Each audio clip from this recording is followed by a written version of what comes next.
Hello Facebook বন্ধুরা, আমার একজন বন্ধু আসছে কলকাতা থেকে। মানে ওনার একটু দুঃখ আছে, কষ্ট মানে মনের ভিতরে। আপনারা একটু শুনুন কি বলে। কলকাতা থেকে আসছে। আসসালামু আলাইকুম, আমার নাম হচ্ছে আফ্রিদি হোসেন আর আমার বাসা হচ্ছে কলকাতা।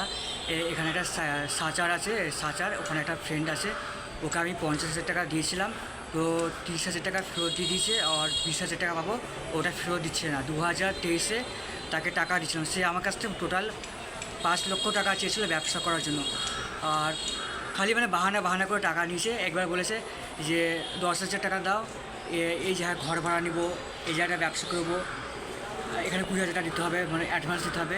এই করে করে আমার কাছে 50,000 টাকা দিচ্ছিল আরও বাহানা করে। ওরপর ওদেরকে আমি 3টে মোবাইল কিনে দিয়েছি, নতুন 3টে ফোন। একটা ফোনের দাম হচ্ছে ইন্ডিয়ান টাকা হচ্ছে 10,000 টাকা, 12,000 টাকা করে দাম।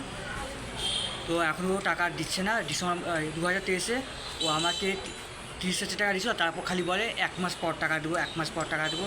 খালি এই বাহানা করতে থাকে আর টাকা দেয় না। মানে ইনসানিয়াত বলে কিছুই নেই ওদের মধ্যে, মানুষত্ব বলে কিছুই নাই।